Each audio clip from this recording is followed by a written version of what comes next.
Ladies and gentlemen, so I wanted to thank you very much, give you a little update on what's going on with the council, where we look to go after what I think was a fantastic budget year.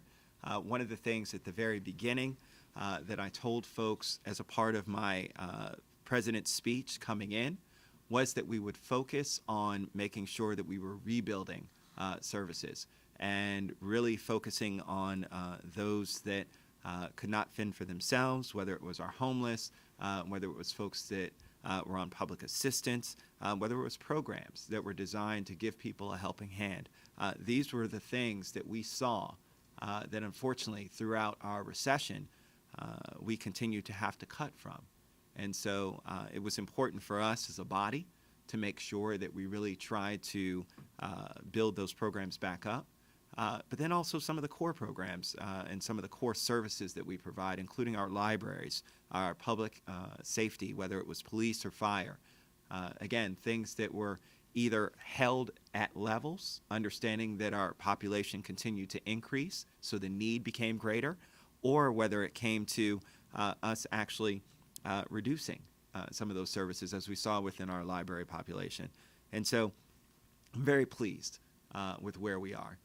And where we've come out as a council. I think that we have certainly seen measured growth this year, certainly not something that's exponential and is out of the norm for us in terms of responding to, again, the rising need, the rising number of people that we have within our communities that require services. And I'm just talking about your generic everyday services. I'm not even talking about the continued need for those who might require special assistance or a helping hand.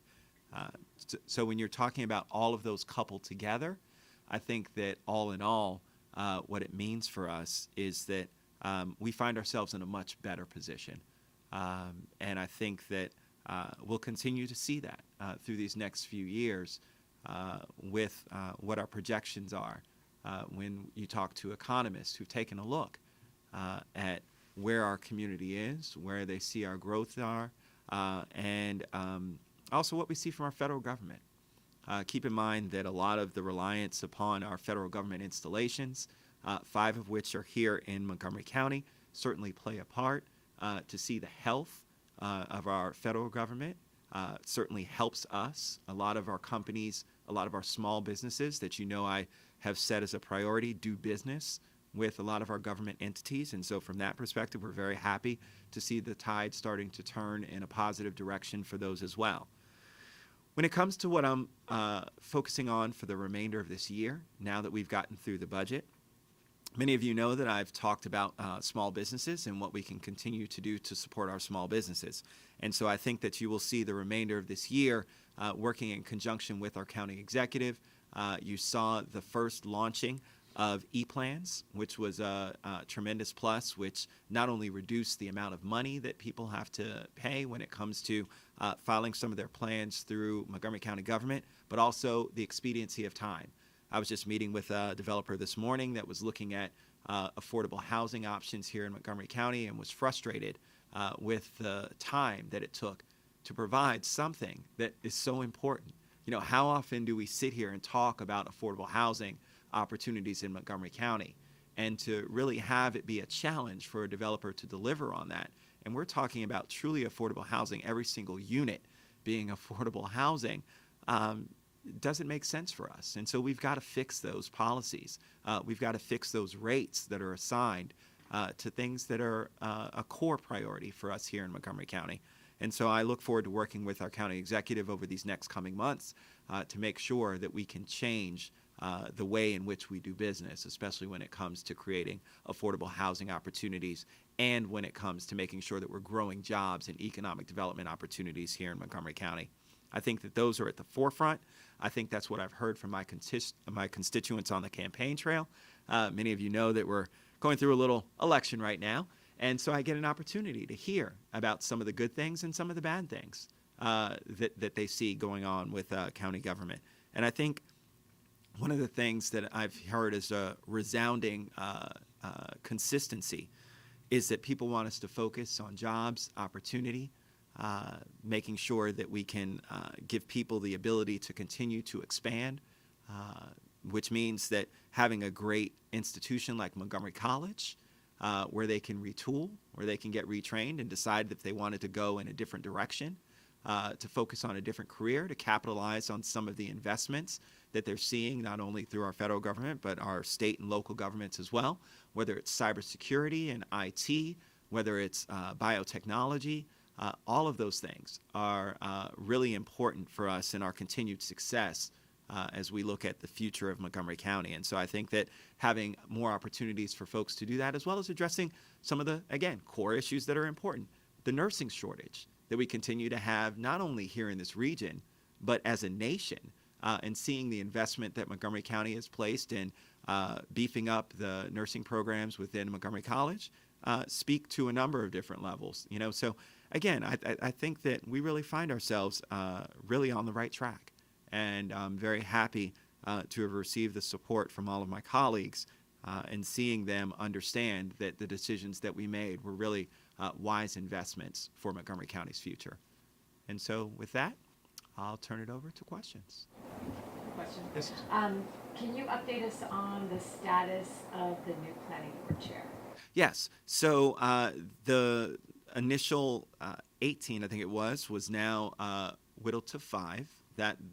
And so those 5 folks will be interviewed by the county council, and then the council will make a recommendation. Once that person is selected, if that person is indeed a current planning board member, then we will open up that position. Now, what we've heard from a number of community members is that they were not aware that they could still apply for the position, and if, in fact, because they didn't want to be chair, but they might have been interested in becoming a planning board member. And so what we probably will do is open that up so that if anybody had still really wanted to be a member of the planning board but just didn't want to be chair, and now that there's a position that might be open on the planning board, we would give them the opportunity to do so. And that, of course, would only happen if a person was selected. Can I just finish for a second? That would only happen if and when the planning board member or planning board chair is selected and is one of the planning board members. Can you tell us, the finalists, how many of those are planning board members? Can you let us know that, or? Yes, there are 2. It's Norm Dreyfus and Casey Anderson. So those are the 2 that are current planning board members that have applied for chair. So if either of them get selected, then that would result in an opening on the planning board. And are you still July 8th is when the Yes. new person will be announced? That's correct. Interview. Interview. Oh, so when will we know? That process normally takes a few days for us to, once we've done the interviews and polled council members. So within a week's time, normally, right around there. We are trying to do this urgently. We understand that, we want to continue to move forward. I've already said that, there are many priorities, but a lot of it deals with affordable housing. There are a number of projects that are out there. White Oak, Glenmont, Wheaton, the list goes on and on of all kinds of projects that are extremely important to our continued development. And so we want to make sure that we're not impeding on the work of the planning board. And that's why we're very gracious that the chair has remained on during this transition period so that we can continue to get work done. 18 people, that's a lot. It is. That's a lot of people. It certainly is, and it speaks volumes as to I think the openness of Montgomery County and people who are willing to serve, who really want to be representative and try and speak for their communities, make sound decisions on where we go as a community. So I think that's great. I really think it would have been worse if we had only had 2 or 3 applicants, because then it would have shown that people aren't engaged and don't want to be involved in the process. And so I think by having 18 people, it really shows that we're headed in the right direction. There are a lot of people who really want to put their stamp on what happens here in Montgomery County. Again, Ms. Koenick. When do you plan on interviewing these people? That will be on July 8th. And so that's open to the public. It will also be televised as well. One of the things that we've done, What time is that going to start? 1:30 p.m. 1:30. 1:30.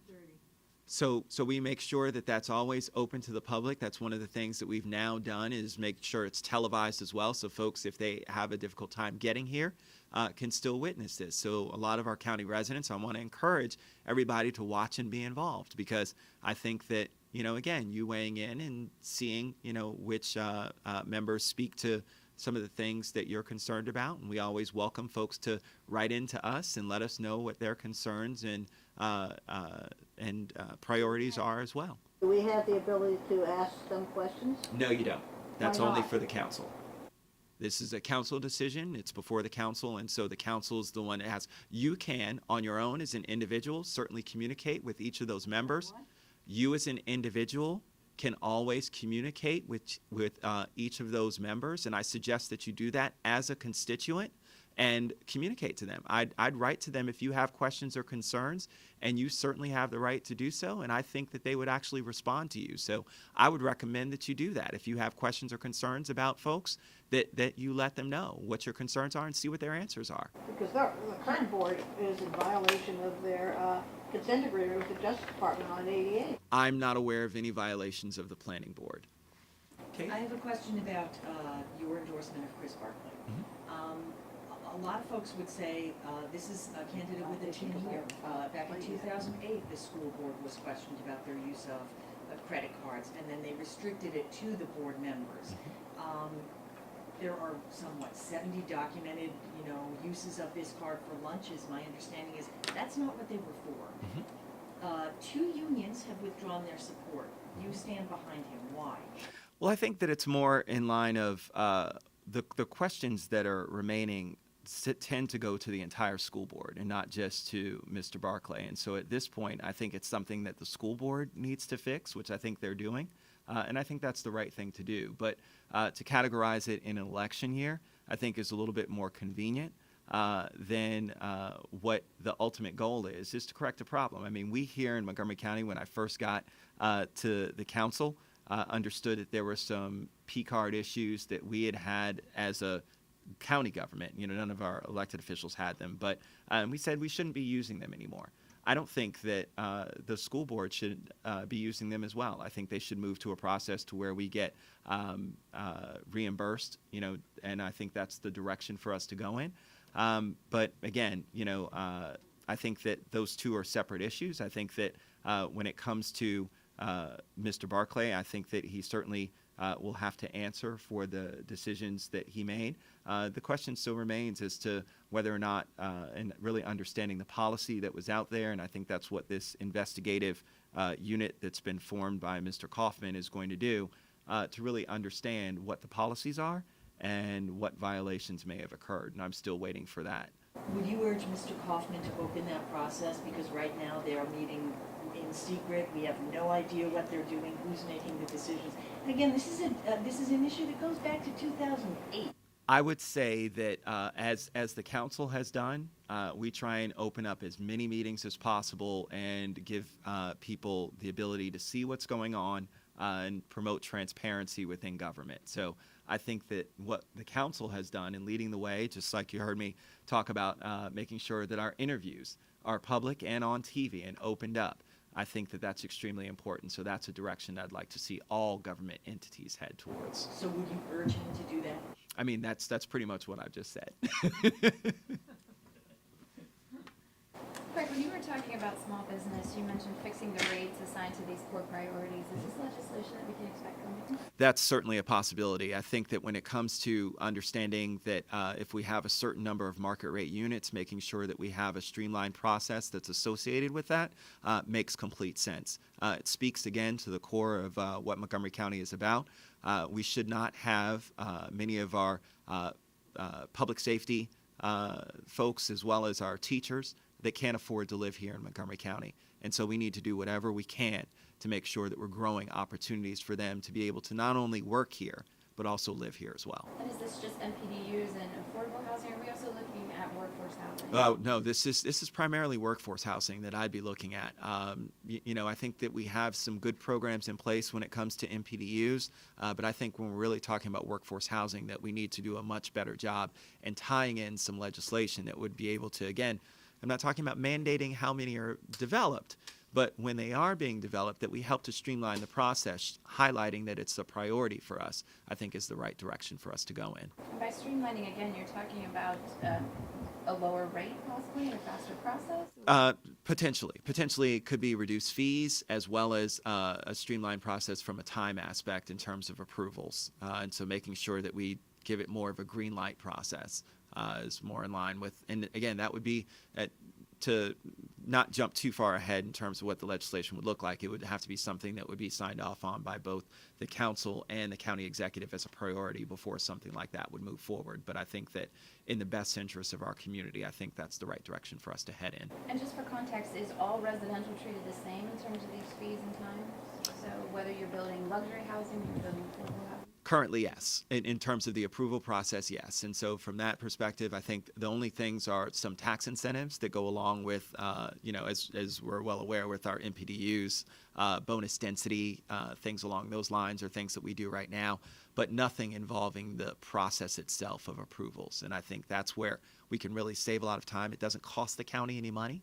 The fees would cost nominal, but to have those actually coming online faster would actually help recoup some of those costs as well. And do we have developers knocking on our doors to build some workforce housing, or Actually, trying to bring them in? I actually just met with one just this morning. And so from that perspective, that's another reason why I think that that needs to be a focus of ours. Is there an area of the county they're looking at?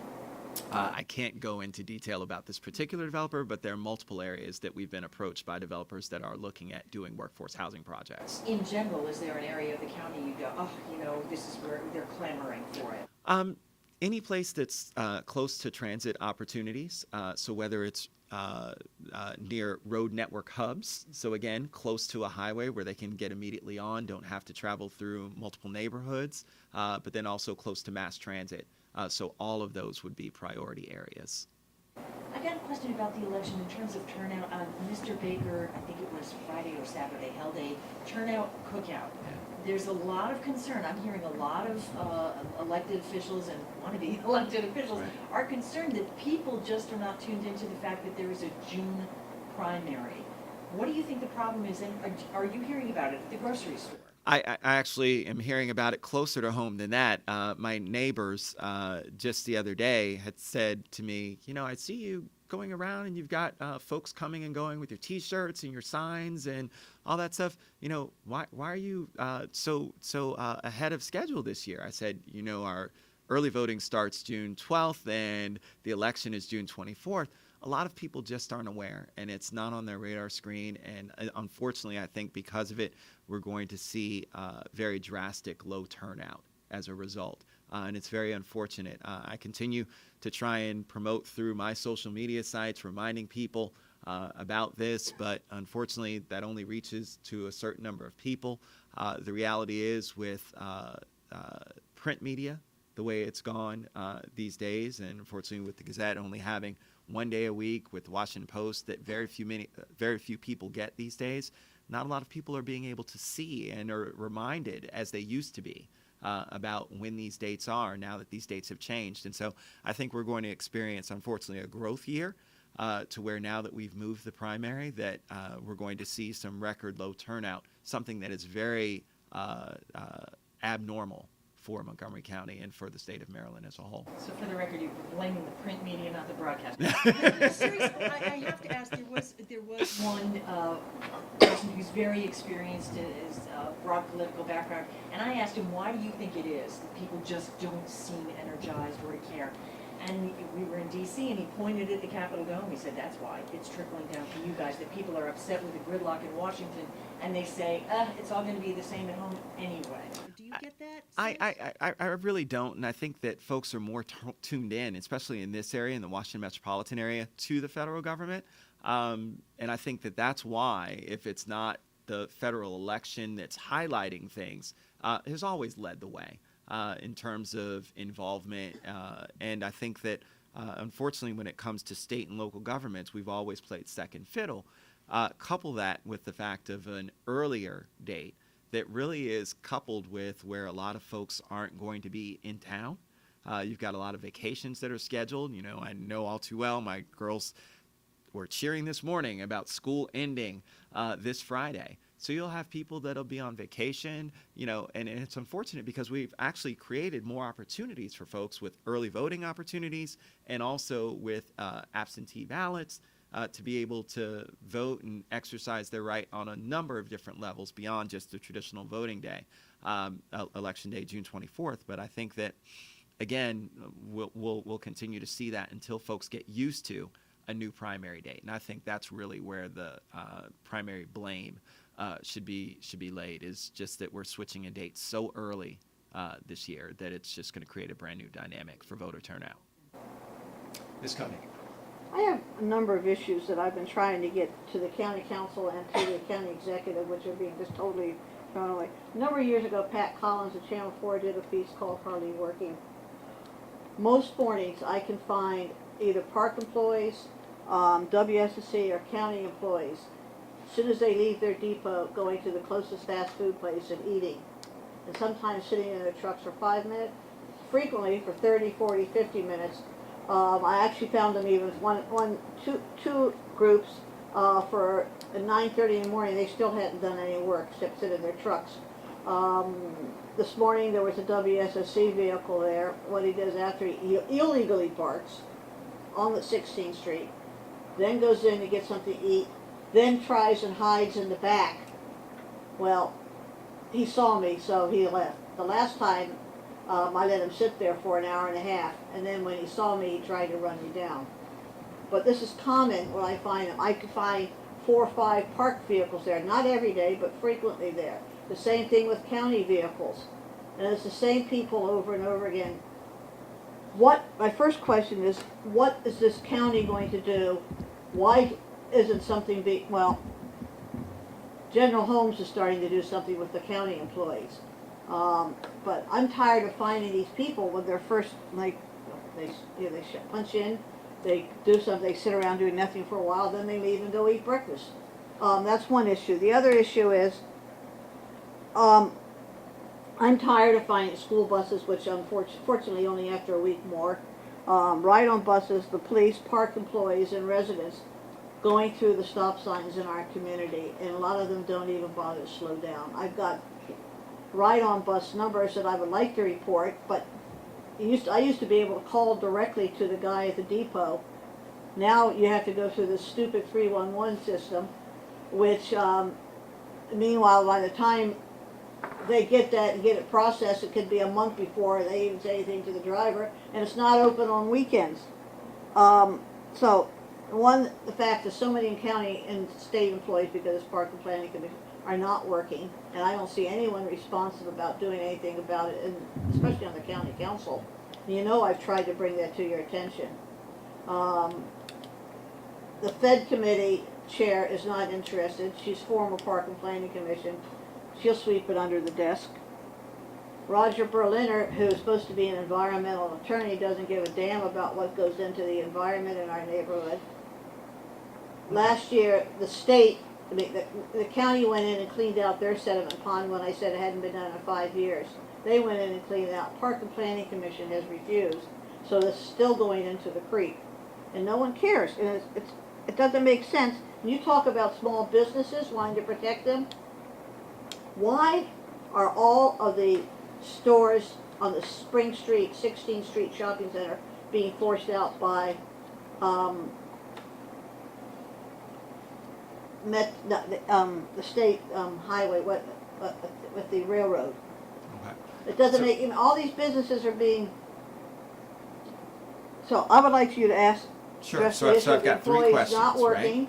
Right. The stop signs, I can't Right. get the police to do anything. Come Thursday night, you'll see at least 15, maybe 20 cars in our neighborhood illegally parked. The police won't do anything about it. It's almost every Thursday.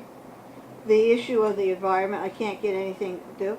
And I have absolutely no faith and confidence in this county.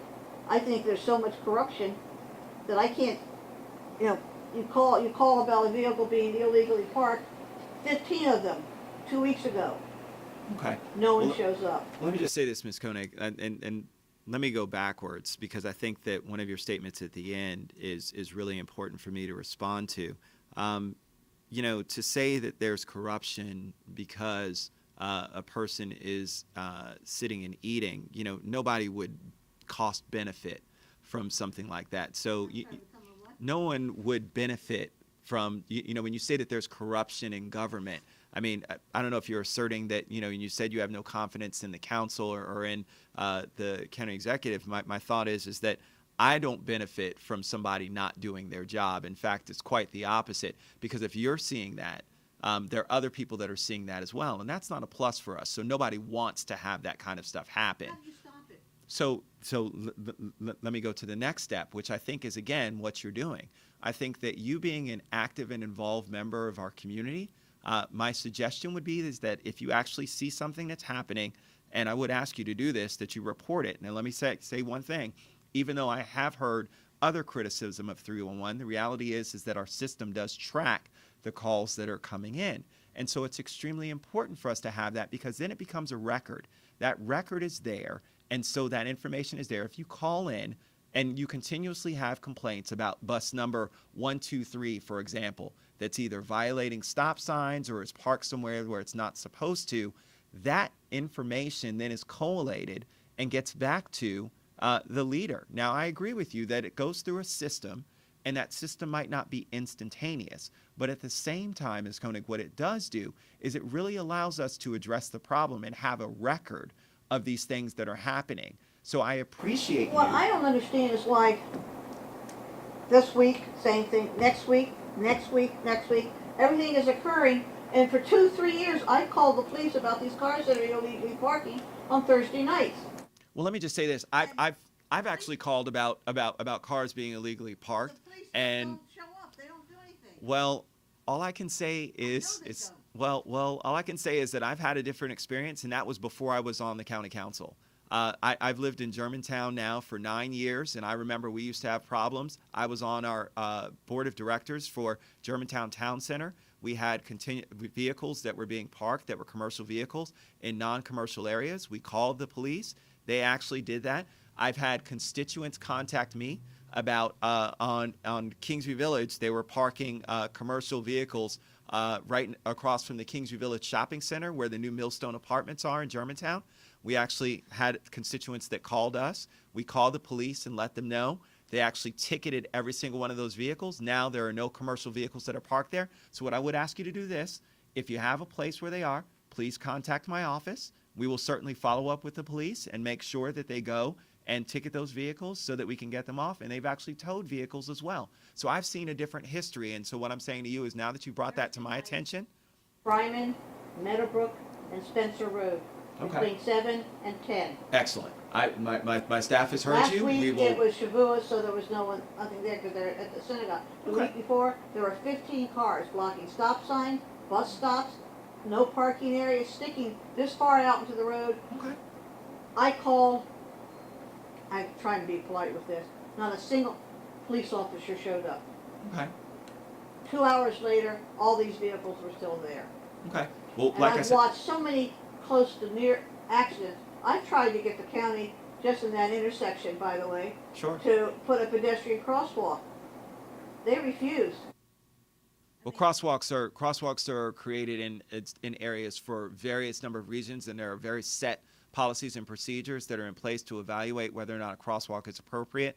Some of them are deemed as more hazardous to actually have a crosswalk there than to not. So from that perspective, I won't say whether or not that's a good thing or bad thing, but Here's where the double line, and here's the next one. Continue the dot line. I'm sick and tired of seeing the vehicles, especially the ride-on buses, Sure. going down the wrong side of the road. sure. So You want the video? Well, sure. Look, any information that you have, and I always encourage people as constituents to make sure that they give us all of the information that they have so that we can then follow up. We will follow up with you and let you know whether or not something can be done. If there's a particular policy or procedure that's in place that doesn't allow us to do that, we'll make sure that you know. I did want to address the last thing, which is dealing with folks eating within their vehicles or kind of sitting in their vehicles. I don't know what people's schedules are. And so from that perspective, whether a person decides to take their 15-minute coffee break early in their shift or later in their shift, well, if it's 2.5 hours, then obviously that probably is a problem. Again, I don't know what that person's schedule is. One fast food place They now discovered that one doesn't open till 8 o'clock, so I've watched them go down the road so slowly that someone in a wheelchair could beat them to the place. They go that one, then they go to another one. Okay. Well, in those kinds of instances, that certainly would create a problem. And if you communicate that to us and let us know, we'll be more than happy to follow up with the appropriate agency. I mean, but that's what it takes. Look, I can't, the reality is that as government, we can't follow behind every single vehicle. But if people in our community are active and engaged in terms of watching and seeing, Tracking devices that can be randomly put in some of these vehicles. that's an interesting prospect that I've never heard of before, and I'll certainly pass that on to the county executive and see what his thoughts are for that. Vehicles, which you can do at 291, 317, 402, Okay. All right. Well, 33. thank you very. I mean, we give you. All right. Well, again, like I said, Ms. Koenig, we have an open line, so please feel free to communicate that information to me. Sonia. I have a quick question. Are we going to continue to see updates on the Silver Spring Transit Center this summer? And is there anything new to report? At this point, there is nothing new to report, but yes, we will have continued updates as we go through the process. I think it'll be extremely important for the public as well as for the council to be aware of a lot of the things that are going on as far as the process and progress that's happening with the Silver Spring Transit Center as far as the remediation goes. And so if there are other things that are discovered as a part of the remediation process that we haven't known about, we want to make sure that that's communicated to the public as quickly as possible. I think that, again, this is one of those where I want to make sure people understand that this is not being swept under the rug. This is a problem. We continue to make sure that we're addressing it the best that we can, and I trust that the county executive is doing all that he can to make sure that this facility opens safely and at no expense to the taxpayers. Earthquake there, which would solve the problem. It'd be cheaper to rebuild, tear it down and start over again. And have you decided, are you planning to vote early or are you waiting for election? I actually will vote early. I think that, again, just to highlight Kingsview Recreation Center, or Germantown Recreation Center right next to Kingsview Middle School, was actually the #1 turnout for early voting in the state of Maryland. They had the highest voter turnout, and that's my home precinct. And so I will be there a number of the days as well as on the weekends. I think that it's phenomenal to promote the opportunity to really get your early voting in, because you won't have to wait in the lines that are as long. I've seen them on election day, and quite frankly, in the Up County, it's still with it, even with us adding the additional polling places that we've added, is still going to be a tremendous challenge for us. So I encourage people to take advantage of early voting as much as possible. Go and keep in mind, you can go to any early voting place. It doesn't have to be someplace that's close to your home. Any single early voting location you can go to and cast your vote. And so I think that's really important for people to remember, so that we can try and reduce the congestion on election day. And before we got here today, the faith-based community had a press conference. Have you been briefed about that, or do you have any comments? No, I have not. No. All right. Thank you very much. All right, guys.